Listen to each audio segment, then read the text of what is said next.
নমস্কার, আমি শিবরাম চক্রবর্তী। আমার প্রিয় ছাত্রছাত্রীদের শিবরাম এডুকেয়ারে স্বাগত। আমি গতকাল তোমরা যারা একাদশ শ্রেণীতে পড়ছো, ফার্স্ট সেমিস্টারের বাংলার অনুবাদ সাহিত্যের ওপর একটি অধ্যায় ভিত্তিক পরীক্ষা নিয়েছিলাম। আমি আজ উত্তরগুলো নিয়ে আলোচনা করব। তোমরা যারা আমাকে হোয়াটসঅ্যাপ করেছো তাদের নম্বরগুলো আমি প্রথমেই বলবো। বর্ধমান থেকে সুভাষ ভৌমিক, তুমি 10-এর মধ্যে 10 পেয়েছ।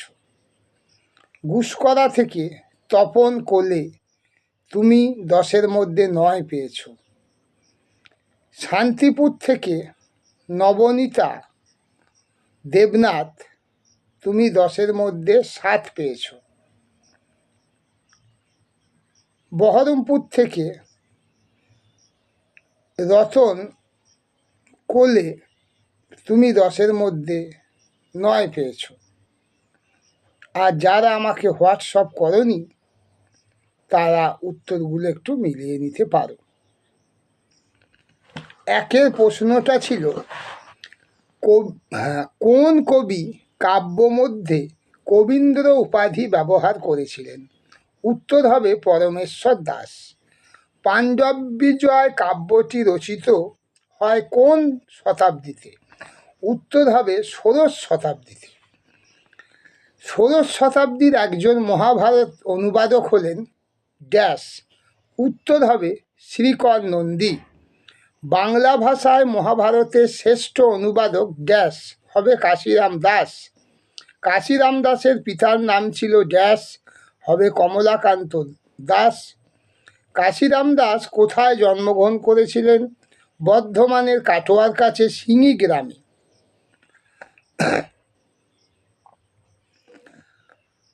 কথিত আছে কাশিরাম দাস মূল মহাভারতের অনুবাদ করেছিলেন ড্যাশটি পর্ব। উত্তর হবে 4, অর্থাৎ 4টি পর্ব। সংস্কৃত ভাষায় রচিত শ্রীমদ্ ভাগবত সাধারণভাবে ড্যাশ নামে পরিচিত। উত্তর হবে ভাগবত। মালাধর বসুর জন্মস্থান কোথায়? উত্তর হবে বর্ধমানের কুলিন গ্রাম।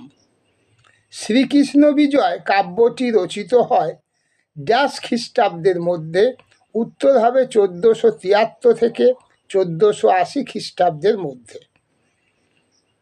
তোমরা উত্তরগুলো আমি বললাম, মিলিয়ে নাও।